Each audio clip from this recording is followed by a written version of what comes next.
I'd really like to be with you today so that I could present this story in person. I do go to prisons across the country from time to time, but I want you to know the funny thing happens when I go there. Generally, the people inside don't know who I am, and of course I don't know who they are, but when I start speaking, I can see them all looking at me kind of cynically, as if I'm a parole officer or a representative of the prison system, and they don't really know who I am and I don't know who they are. But when I tell them that I'm just like them, I used to be sitting in a chair just like they're sitting in right now, or I totally get and understand what they're saying, I can see the cynical look. Oh man, that fool doesn't know what he's talking about. He's never been in prison.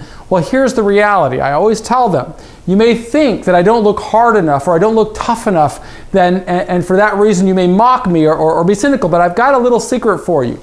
That was the plan. The plan was to go through prison, come back with my dignity intact, and have nobody know that I ever served a day in prison. And if you work with me through this program, that's the same outcome that you are going to have. It's something that I want for everybody. And today what I'd like to do is just tell you who I am, what my journey was like, and what I think you can learn from this experience. Because this isn't really my story, it's a story that I learned from leaders who have lived throughout history, leaders who have gone through struggles far bigger than any struggle that I went through, and very likely any struggle that you are going through.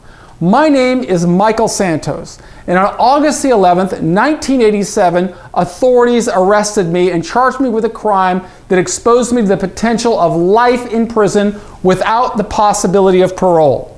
Now, the long story short is I was in prison for 26 years. That's 9,500 days, and I am filming this episode in April of 2020 during the COVID-19 pandemic, working from home because I can't go into prisons now, but I still want to bring my message to as many people who are incarcerated as I possibly can.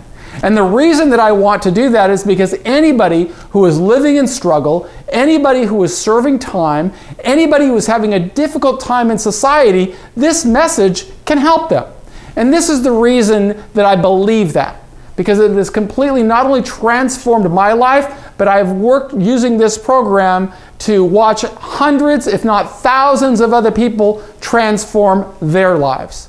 But before I tell you to buy into this program, what I'd like to do is just tell you precisely what I learned, how I got the message, and more importantly, how this message can bring back confidence to your life, can put you on a path to success, can help you not only climb through prison, but help you return to society with your dignity intact and with opportunities to succeed and prosper just like I have done. So, again, my name is Michael Santos. The story began for me back in 1985 when I was about 20 years old, and I saw a movie that many of you know. And that movie, of course, was Al Pacino playing Tony Montana in the movie Scarface. I was 20 years old. I remember driving down the road when I heard on the radio the voice of Tony Montana, and that accent that he had sounded very much like a Cuban's accent. My father was from Cuba, so I could identify with that accent. And as I listened to it, it reminded me of my dad, but I didn't know what the movie was about. All I knew is that sounds like a Cuban. So I go to the movie theater, I watch the show, and I was just memorized from the show. Now, many people across America saw that movie as, a dramatization and a couple of hour escape, an entertainment picture. But for me, it looked like a super exciting way to live life. It looked like a super exciting way to get through my early 20s, and I immediately embarked upon a plan that got me into quite a bit of trouble. I moved to South Florida. I orchestrated an opportunity to purchase kilogram quantities of cocaine. I collaborated with some friends of mine with whom I grew up in Seattle, Washington, and arranged to coordinate the transportation of that cocaine from Miami to Seattle in the mid-1980s. This is before the war on drugs really got started. I didn't know what I was doing, but I just thought I would give it a try, and that led me very deep into the path of trafficking in cocaine. And so for a year and a half, 2 years, I was in this game, living in South Florida, driving cigarette race boats, having a good time, thinking all was fun. I moved to Europe when some of my friends around me started getting caught, thinking that the heat was coming on a little too closely and wanted to get away. So I went to Europe, tried to make my life there.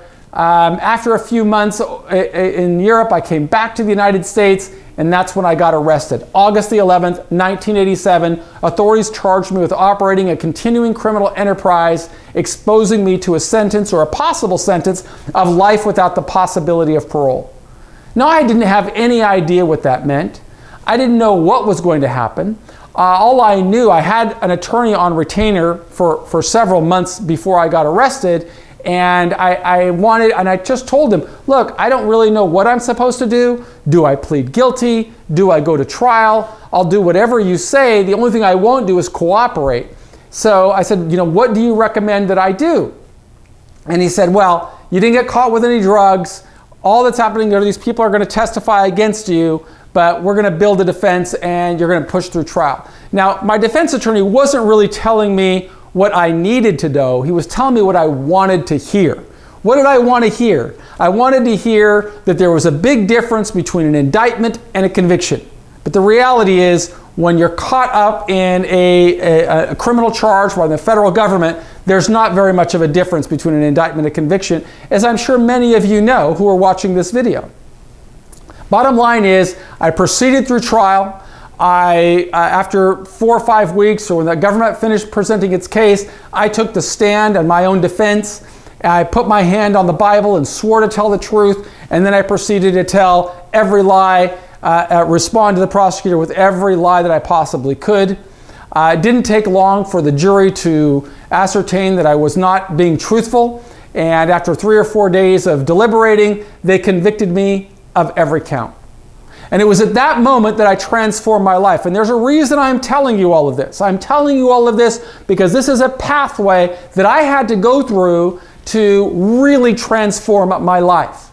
And it was really during that awkward transition between the time of my conviction and a few months later when I was going to be sentenced that I really had an awakening.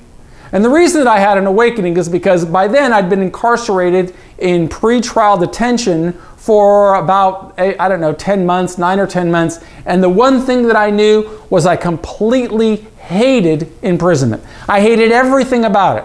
I hated being separated from my family. I hated being in a cell with people that I didn't know. I hated that I couldn't do the things that I used to do. It was just totally suffocating for me. And much of the time, because of my status as an 848 in a small county jail, 848 meaning convicted of the continuing criminal enterprise, many of the time I was held in solitary confinement. And while I was in there, I just remember thinking, is there anything that I can do, anything, that would cause, some better type of an outcome while I'm in here?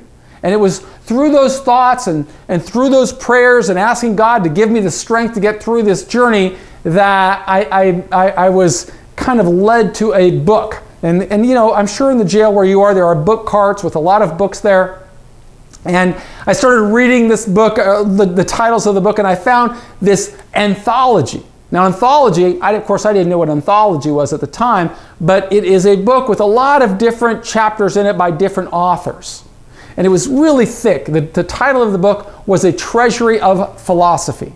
Now, at that time in my life, I had no idea what philosophy meant. I probably didn't even know how to spell the word, but the book was thick, and it looked like it was packed with wisdom, and it was something that I thought, something that could potentially help me or strengthen me while I was in that very difficult stage of my life as a young man in his early 20s. And so I took these 2 books, this 2-volume set called The Treasury of Philosophy, and I brought it to my cell, and I began reading. And it was very difficult for me to read because I was poorly educated at the time. But as I flipped through the pages, I found the story by a philosopher whose name is Socrates. Now, some of you may be better read than I was as a young man, and you may know who Socrates was. I did not know who Socrates was. But one thing that stood out in this particular story that I read called The Crito was that Socrates was in jail, and he was waiting for his execution. You see, at that time in the world, which was about 2,500 years ago in ancient Greece, it was against the law for people from the higher classes to teach people from the lower classes. because the higher class people wanted to enslave the lower class people. So it was against the law for any of the people from upper class to teach the lower class. Socrates was from the upper class, but he had a unique philosophy. He believed that every human being had value, that every human being had the potential to grow and could contribute to the community if they could learn. And so he took it upon himself to teach as many people as he could, regardless of what background they came from. Well, that was against the law. And Socrates was arrested. And Socrates was convicted. And Socrates went to trial. And Socrates was convicted because he refused to back down and refute what he had done. And when he was convicted, he was sentenced to death. And he was locked inside of a jail cell waiting for his sentence to be carried out, waiting for them to take his life by drinking hemlock. So Socrates is in the jail cell and he receives a visitor from his friend Crito.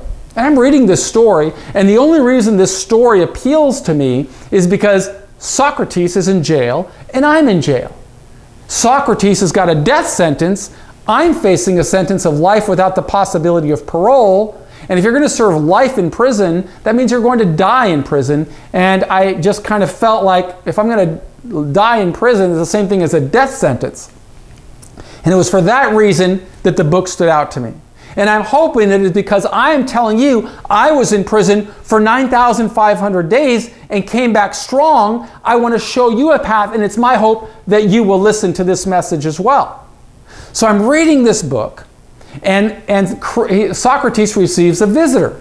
I'm sure that just like me, if you're like me while you're in prison, you love to get visitors, and Socrates loved to get visitors. And his visitor was his close friend named Crito. And Crito came to the cell, and he came inside and he told Socrates, "Don't worry. Everything is going to be okay. We are going to get you out of here. In fact, nobody really wants you to die. So the jailer is going to open the door. Your friends are going to take care of you in exile. They're going to provide you with all of your needs, and you're going to be able to live the rest of your life in a peaceful place." And Socrates listened, and he said, "Well, I'm going to stay." And Crito said, "What do you mean you're going to stay?"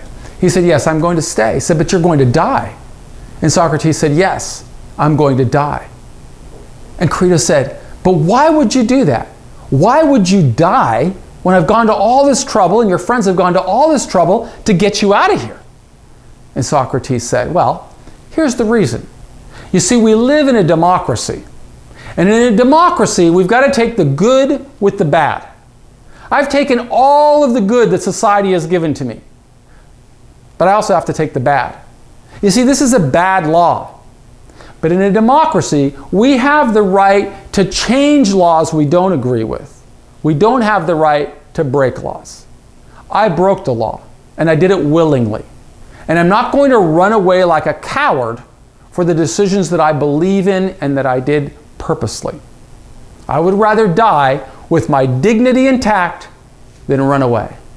And when I read that passage of Socrates' words, that's when I remember my life changed. I lay back on my bed. I remember putting my hands behind my neck, staring at the ceiling, feeling the walls closing in on me. And I remember thinking, is there anything that I can do to make things right? You see, Socrates is famous for coming up with this concept of Socratic questioning. I didn't know what Socratic questioning was until I read the Republic. But Socratic questioning means we can find the answers to our life if we can figure out what is meaningful. If we can introspect and figure out how did we get here. Then we can figure out where do we want to go? How are we going to make amends and reconcile with the people that we have hurt? And I knew that I was in prison for not quite the same noble reason as Socrates. Socrates was a man who made decisions for the benefit of others. I sold cocaine because I was in pursuit of a fast and reckless life as a 20-year-old. But I wanted to do better. And I assume that if you're going through this course, you want to do better. You want to redefine your life. You want to begin building something that is more meaningful and rich and filled with a sense of, I am doing something good. Not only for the people that you love, but for you. You see, after reading Socrates, I knew that I had been living by a bad philosophy. And I knew that I wanted to do better. And so I remember in that jail cell, I was thinking about what could I do to make things right. And as I thought, I came up with this idea. I said, well, the first question was, is there anything at all that I can do to change my life while I'm in here? And it's not important what I think. It was important was what would the people I was going to meet in the future think? Who are they? Who did I want to connect with? I knew what the message was inside of the jail. It was a wretched message. It told me that the best way to survive in prison, or the best way to serve time, is to forget about the outside world and focus on the world that you're living in jail. Now, if I were there with you right now, I'd ask for a show of hands. How many of you have heard that message? That the best way to serve time is to focus on the life around you. Well, the next time somebody gives you that bit of advice, my suggestion is that you ask them how that pattern of behavior has worked out for them. Because the reality is that our jails and prisons are exquisitely designed to perpetuate intergenerational cycles of failure. The irony is that the longer we expose somebody to corrections, the less likely that person is to emerge from corrections successfully. And it's my job to break that cycle. And I'm asking you to help me. I'm asking you to think about what your life is going to be like in the future. That's what I was thinking after I read Socrates. He inspired me to begin asking those kinds of questions, and that's what led me to start thinking about the people I wanted to meet in the future. I was still in jail. I hadn't yet been sentenced. I hadn't gone to prison yet. And perhaps that's what made all of the difference for me. Because I started thinking, well, someday I'm going to sit across the table from somebody who will have discretion on whether I get out of prison or not. Someday I'm going to sit across the table from somebody and I'm going to ask them for a job. Someday I'm going to sit across the table from somebody and I'm going to ask them for credit. Someday I'm going to sit across the table from somebody and I'm going to ask them to do business with me. Someday I'm going to sit across the table from a woman and I'm going to ask her to marry me. And yet, what are they going to see? I know I'm facing life in prison. How am I going to transcend these walls and become something more than my past bad decisions? And that's what I will ask you. What, if anything, can you do to influence a better future? Ask those kinds of questions and you will transform your life. When I started to project to the people that I wanted to meet in the future, I came across with this three-pronged plan. It was a plan that I believed the people I wanted to meet in the future would expect of me. I didn't know who they were. I just knew that they would be law-abiding, contributing citizens. And I didn't want those people to always look at me for the bad decisions I made when I was 20. I wanted them to see me for how I responded to those bad decisions. And so I began figuring out, well, what would they expect from me? And I came up with this plan. The number one, they would want me to focus on educating myself. That would be one step they would want. Step two, they would want me to focus on contributing to society in some kind of meaningful, measurable way. And three, they would want me to build a support network. If I focused on those three prongs, contributing to society, building a support network, educating myself, I believed, didn't know, but I believed that the people I would meet in the future would give me another chance. They would see me as somebody who didn't want to be a criminal anymore. And if they saw me differently, I believed more opportunities would open. And so when I came up with that plan, I had a life-changing moment. I couldn't wait to begin building this new ladder. So I got up on the edge of my rack, because at that time I was on a rack. It was a concrete slab in the Pierce County Jail. And I got a pencil and I began writing a letter. I wrote a letter to the journalist who had been covering my trial for the newspaper in Seattle, Washington. His name was Stuart Eskenazi. And I wrote to him and I said, you've been covering my trial for the newspaper and maybe you'd like to come in and see me and I'll tell you how I got into this mess and what I'm going to do to make things right. And that led him to contact the jail and come in and visit me, and they did a front page story on drug kingpin says he's going to change his life. Now, I told him what I was going to do. I said I made a lot of bad decisions. I deeply regret what I have done, and I want to make things better. In some kind of way, I'm going to find a way to use my time in prison to make things better. And it led to this front page story. And as you can imagine, when people read a story like that, they said, sure, he's going to change his life. The only reason he's saying that is because he wants a shorter sentence or he wants to get out. But I wasn't getting out, and I knew I wasn't getting out. There was a mandatory minimum sentence of 10 years, potential of life in prison. So I wrote the letter, journalist comes to see me, leads to an article, then I go to get sentenced. And when I go to get sentenced, the judge reads the article in the courtroom. And I remember what the prosecutor said. His name was Ken Bell. And before the judge pronounced sentencing, Ken Bell said, Michael Santos says he's going to transform his life and try to give back to society while he's in jail.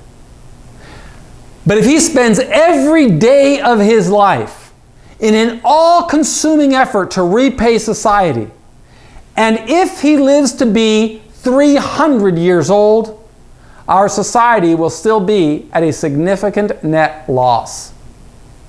And always remember him saying that, because just after he said it, the judge sentenced me to 45 years in federal prison. I didn't know what that meant. This was 1987. This was the time before the new law, where you get more good time and different aspects that exist in the justice system that did not exist in the mid-1980s. So I got sentenced to 45 years. The difference was I would earn more good time credits. So I couldn't get parole because I had a kingpin offense, but I could get good time. And so on 45 years, I knew, or later learned, that I could get out in 26 years. Now, I hadn't even been alive for 26 years. I'm filming this in April of 2020, so to project, if I were going in at this time, I wouldn't be getting out until 2046. And it's very difficult to contemplate how do you maintain a high level of energy and discipline while you're going to be in there for 26 years. I didn't even know what that time frame meant. All I knew was I wanted to emerge from prison with my dignity intact and with opportunities to succeed. So I pursued the path. I began writing letters to universities. I told them that I didn't have any money. I told them that I'd made really bad decisions. I told them that I wanted to get an education, and I asked for their help. And if you send one letter out, you probably don't get a response. You send 10 letters out, you've got a 10 times better chance of not getting a response. But if you send 100 letters out, there's a good chance that somebody is going to reach back. And I don't know how many letters I had to send, but I knew that I heard from Mercer University, and I got accepted, and all of a sudden I was a college student. And I'd never before set foot on a college campus. So it was an extraordinarily liberating day for me. And when I got my books, I remember getting them, and I remember feeling, I'm no longer a prisoner. Now I'm a college student. And at a certain amount of time, I'm going to get through this quarter, and then the next quarter, and then the next quarter, and before you know it, I'm going to be a college graduate. That really, I obsessed over that. And 4 years later, or 3 years later, I guess, because I didn't start until I was in the penitentiary. 3 years later, I got my degree. And then I did the same thing, repeated, and began reaching out to universities, and I wanted to go to law school. So I wrote to all the law schools in the country, but they all told me that I couldn't go to law school while I was in prison because you have to study inside the community of scholars. I said, well, I'm in the community of felons, and it didn't really work out. But one law school, Hofstra University in New York, accepted me, and not into the law school. They accepted me into the graduate school where they had more flexibility.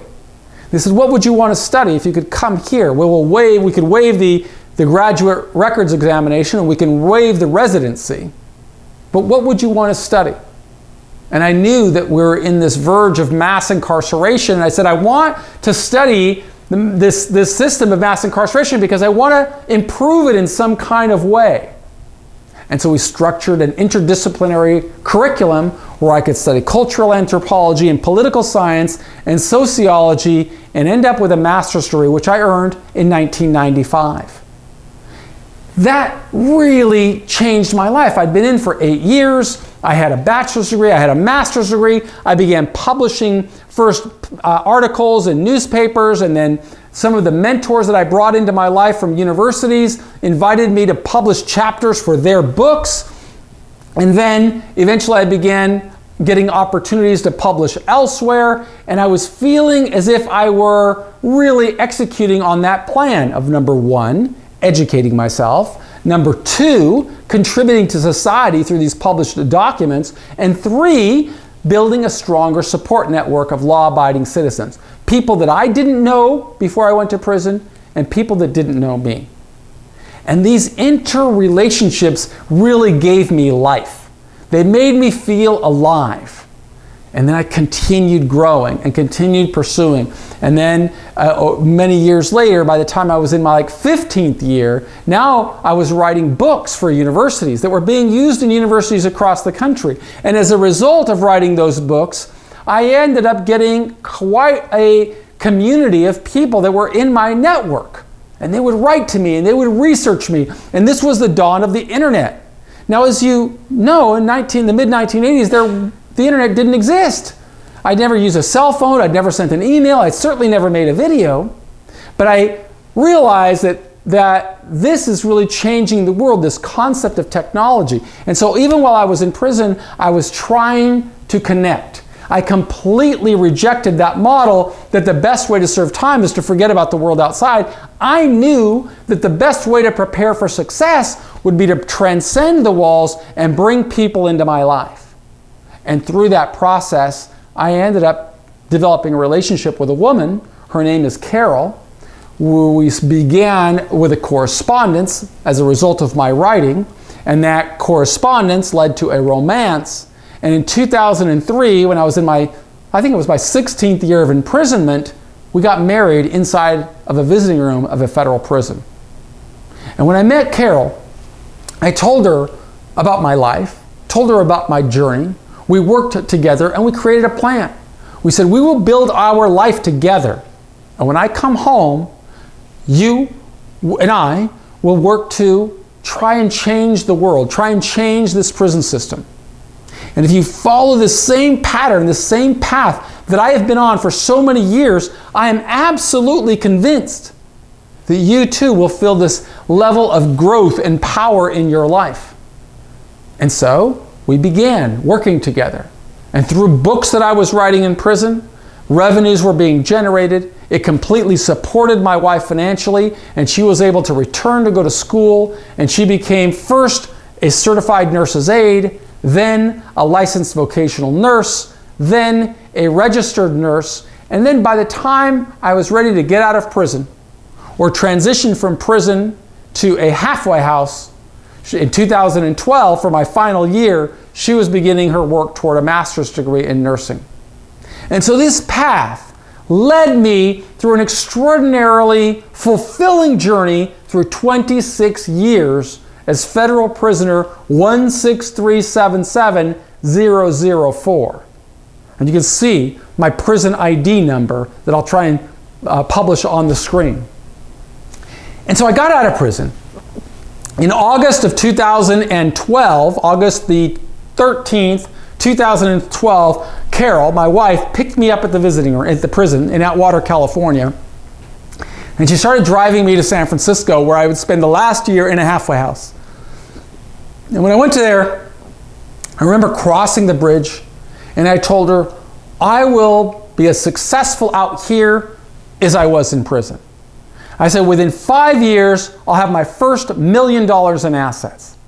And my wife always knew that I was, always really driven and aggressive and pursuit, goal-oriented. And she said, how are you going to do that? And I said, I'm going to follow that same very disciplined, deliberate plan that got me through prison. And so I began. And I began, while I was in the halfway house, crafting this course. First, I had to learn how to use technology. I had to understand the internet. I had to learn how to use WordPress and learn how to make videos and learn how to use YouTube and learn how to use audio equipment and learn how to make iTunes podcasts and learn how to write curriculum and learn how to format books and publish them on Amazon and learn how to distribute them and learn about business and learn and learn and learn.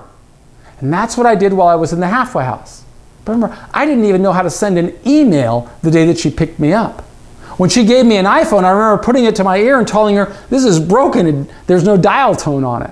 I had to learn everything. But I was focused and I was driven. And that helped me. And I got out and I worked on all this type of work and opportunities began to open. I began speaking at universities across the country. The first university I stepped foot on was San Francisco State University. And I was giving a presentation, much like the one I am giving here. I remember to the criminal justice staff, they asked me if I wanted a job when I concluded, and I said, well, what do you guys have in mind, landscaping or what? Because I'm still in the halfway house, I'll have to get permission. They said, no, we want you to be a professor here. We want you to be on staff. And it was so funny because I'd just gotten out of jail a couple of weeks before. And in jail, they would have locked me up for chewing bubble gum. But here they wanted me to be a professor in a university. And why did that happen? It happened because the chairman of the Criminal Justice Department, when he was in graduate school, he had to read the books that I wrote as required reading. So I was building a network, building a name, even while I was in prison. I began building digital content that I would try to sell to jails and prisons across the country. And the first prison I went to sell this program was the Washington State Department of Corrections, where I met with the leaders of the Department of Corrections. I mean, the Secretary of Corrections, the Directors of Corrections. And I remember making a presentation like this. And I remember him looking at me, the Secretary, and he looked at me, because I'd only been out of jail a relatively short period of time. And he said, how did this happen? And I said, what do you mean? And he said, how did you do 26 years in prison and come back to society like this? And I said, isn't that ironic? And he said, what do you mean? And I said, well, you're the secretary of the entire state's prison system. And when you see somebody come back strong, ready to function in society, you don't say what a great system we have. You ask the question of, how did this happen? And that resulted in me getting my first order, because I told him that if we can teach more people how to think differently, we can teach them how to act differently. We can teach them to be self-directed, but they need hope. They need a vision, and I want to give them this vision. And that's how I began this process that has eventually become the program that you're going through right now. And in going through this program, I went, in addition to creating content that I would sell to prison administrators, I also went to employers, and I began interviewing them and telling them the story. And this all started, of course, before I got out of prison. I would write letters to employers and I would tell them what I wanted to do and how I wanted to contribute and ask them for opportunities to really just intern with them. Meaning I will work for free and I will be the hardest working man on your crew if you will allow me the privilege of being able to learn from you. And by taking that proactive approach, I developed relationships with people. And one of them has become, well, who is now one of my closest friends, who is a major developer in the San Francisco Bay Area. He's a major, not only a real estate developer, but businessman. And I began telling him my story, and I told him that he wanted me to come and work with his company. But I told him I had a vision of really building a story around this long journey that I'd served in prison. And I said, because I think that mass incarceration is the greatest social injustice of our time. And I want to work to change it. And I want you to help me. And I remember looking at me and he said, you want me to help you? How do you want me to help you? And he said, and I told him, well, Lee, I want you to sell me a house. And he said, well, you have any money? And I said, I do have some money, but I don't want to use my money because I just got out of prison and I need this money to really recalibrate and build my business and build my brand. He said, well, you have any credit? I said, I do. He said, what's your credit score? I said, it's 000. And he laughed. I said, look, Lee, here's the reality. I was in prison for 26 years and I've been out for a week. But you're a businessman. And I'm going to ask you to see me not for who I am today, but for who I am going to be in 5 years. And you do business deals all day long. And when you do business deals, you are looking at the future. So I want you to see the future of me changing the prison system. And I need your help. Because if I don't come out of here and become successful, I can go into every prison across the country, but nobody's going to believe it has any merit. So I have to be successful and I need your help. And so he sold me my first house. I had no credit, didn't give him hardly any money, and I began. And then as soon as I told him, as soon as I got credit, I would get a mortgage and pay him off. And it was the best time because it was the end of 2012, which was the end of the Great Recession. And because I owned an appreciating asset in one of the best markets in the United States, the San Francisco Bay Area, as that asset started to improve in value, my equity went up. And by the time I needed to get a mortgage, about a year later, my credit improved. I was able to get a mortgage, cash him out. I didn't have to put any money up because the house, which I bought for I think like $360,000, was already worth more than $450,000. So that equity I could use to get a mortgage, pay him off, and do it again and again and again.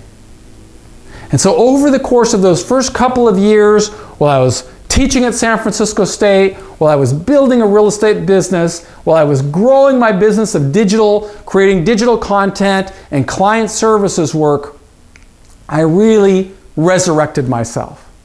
I'm not going to say there weren't challenges. You don't do 26 years in prison and not have some challenges. But I can tell you one thing. The path that I just shared with you helped me become successful in society to the extent of my doing more than $10 million worth of transactions from the time I got out of jail until today. And I'm still doing them every day. And I'm still facing battles, and I'm still using these principled paths, but I am still, and I will always strive to communicate this message to people in jails and prisons. And the reasons that I will do that is because I know that Socrates transformed my life. And it's my hope that I can work to help other people in jail, other people in prison, understand how to develop strong critical thinking skills. How to recognize that the decisions they are making today will have a monumental influence on what they become tomorrow. And so in the course that I hope that you will participate in, I offer 10 points. And these 10 points are, I hope, going to help you build a pathway to success. Not as I define success, but as you define success. I teach the class through the stories that I just told you, but I'm going to task you or challenge you to do the exact same thing that I did. You see, remember that this all started for me when I read Socrates and I started asking myself better questions. I started to introspect and figure out, how did I get here? And those questions led me to conclude that I'm not in prison because I sold cocaine. I'm in prison because of the decisions I made 10 years before that, when I wasn't paying attention in school, when I was choosing the wrong friends, when I was chasing a life that I didn't really earn, and I was living by a bad philosophy. And so I had to think, well, how am I going to define success going forward? And that's what you have to do. Identify your values. Define success. Don't complain about the world as it exists. Figure out how to succeed anyway, by your terms. And you do that by investing the time and the energy to define success. And it's harder than you think. It's much harder than you think, and that's why we devote one whole course to defining success, one whole module. And the second module is going to tell you to define very clearly defined goals. I told you the goals that I had set. Within my first 10 years of imprisonment, I made a commitment to earn a university degree, to become a published author, and to find at least 10 people that I didn't know and that didn't know me and bring those 10 people into my life. It was a very specific goal, but it was a goal that I believed had monumental influence on my prospects for success going forward. So that's why Module 2 is about goals. I will ask you to define goals clearly that align with how you define success using your values. Then we'll go to Module 3. And Module 3 is all about having the right attitude. And how do we define the right attitude? Well, it's reflecting 100% commitment to success. Not as I define success, not as your case manager defines success, not as your wife or your husband or your mother or your father defines success, but as you define success. If you can do that, then you've got the right attitude. That's why we devote Module 3 to having the right attitude. Module 4 is about having an aspiration. I had a very long sentence. I couldn't even see that far along. That's why I focused on the first 10 years. I knew what was going to be different in my life in 10 years. I was going to have a college degree. I was going to be a published author. And I was going to have 10 people in my life that I didn't know, but now they're going to be my friends, my mentors. 10-year plan. If I knew what I was going to do in 10 years, then I knew where I needed to be in 5 years. And if I know where I need to be in 5 years, I can kind of figure out where do I need to be a few years before that and what I need to be doing today. I need you to figure that out as well. Have an aspiration of what you're going to become. I used to see myself while I was in prison, coming out, putting on a suit and tie, walking into any room, and nobody would know that I served a day in prison unless I told them. That was the plan. That's what I want for you. Come up with a plan that you can execute every single day. It will influence the books that you read. It will influence the friends that you choose. Be specific. Be deliberate. So the next module is going to be to have an action plan. You have got to take action. The action steps that you are taking today are going to open new opportunities tomorrow. So we have a module on taking action, giving suggestions that you can consider, and challenging you to come up with an action plan that reflects your commitment to success. Then there's a module on accountability. You have got to set your own accountability metrics. You don't do this because you want a certificate, because you want an extra bowl of Wheaties, because you want a lower bunk pass. You do this because you see something bigger. You are living for something bigger than your current surroundings. You are living for the success that you are determined to become. That is why you have to follow this path of holding yourself accountable so that you can measure, am I on track? Do I need to make an adjustment? Am I ahead of the game? What do I need to change? You are always measuring. And the next module is awareness. Now, awareness is awesome because if you're on this pathway of awareness, you become aware of opportunities that are all around you, even in a jail. When I was in jail, everything that I was able to achieve was available to every other person in prison. The only difference was Socrates and Mandela and Viktor Frankl and Malcolm X inspired me to change.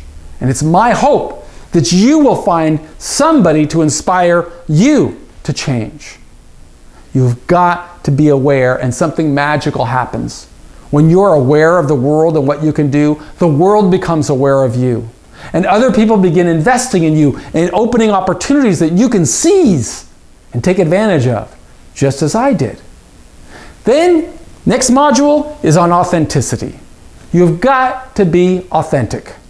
You can't be the type of person that's filled with happy talk. You've got to be somebody who is deliberately pursuing success, and it will become self-evident by your actions. One of my mentors, Mahatma Gandhi, used to say, if you want to succeed, you've got to keep everything you think, everything you say, and everything you do in harmony. And when you're doing that, that is a life of authenticity, and people notice and opportunities open. The next module is about achievement. You've got to celebrate every little achievement, and I will show you how I did that while growing through prison. Finally, the 10th module in our course is about appreciation. It is about expressing your gratitude for the blessings that have come your way. And even while I was climbing through 9,500 days as federal prisoner 16377-004, I had a lot to be grateful for. And I'm still grateful. And now I've been out of prison, but I'm still trying to go inside as frequently as I can by bringing these messages, not that I created, but that I learned from people who are far wiser than I will ever be. People like Socrates, people like Mandela, people like Malcolm X, people like Viktor Frankl, people like, just so many people who have faced challenges and struggle. In fact, as I'm making this video, our country is in a horrific pandemic. People are losing their jobs, families are losing their lives, people are losing many, many of their loved ones to this invisible disease. And yet, we still have to figure out ways to be positive, to be strong, and that's all I am doing. One lesson that you will always hear me deliver is that I will never ask anybody to do anything that I'm not doing. And I will never ask you to do anything that I didn't do while I was going through 26 years in prison. Because this strategy worked for me, and I am absolutely confident it will work for you. My commitment is to create new content every single day in a digital format through audio podcasts, videos, written content that people can absorb and learn. And it's my hope that this will inspire you, just like Socrates inspired me. Now, it hasn't been quite an hour, I know, maybe 40 minutes or so, 45 minutes, but my hopes were to give you with this message and leave you with the last 10 or 15 minutes to talk amongst yourself, to talk with your facilitator, your team member, and start asking questions about what can you do to identify success? What goals can you start pursuing to lead to more fulfillment in your life? How can you reflect that you're living with a 100% commitment to success and you have the right attitude? What aspirations do you have? What's your action plan? How are you holding yourself accountable? In what ways are you aware of opportunities, and who is aware of your commitment to success? How are you authentic? Show us your pathway to celebrating incremental achievements, and show us what you are doing to reflect your appreciation for the blessings in your life. And if you do that, you will restore confidence. You will be on a new pathway to success. And in the course, I will show you precisely how that 10-step plan empowered me through prison, and then how I have used it to build new businesses, to create new opportunities. That is the introductory course. We've got intermediate courses where we teach you about business, where we teach you about credit, where we teach you about preparing for the job market, about using technology, because the reality is, no matter how hard you work, the life of somebody who's served a lot of time in prison is always going to be complicated with obstacles. Our job is to figure out how to succeed anyway. And that's the reason I want to bring this technology, this self-directed learning program to you. Then you can weigh your critical thinking decisions. How are the decisions I'm making today influencing opportunities or bringing threats for struggle? My name is Michael Santos. I am so grateful to you for giving me this period of time. I'm super easy to find on the internet. A Google search of my name will show all of my books, all of my content, and I hope to bring it into the prison, but your family members can follow the same courses that you're going through for free, just on my YouTube channel, my podcast, or on our various websites. Thank you very much for being a part of this program, and I do hope to be bringing the full course into your jail or prison soon. Thank you very much.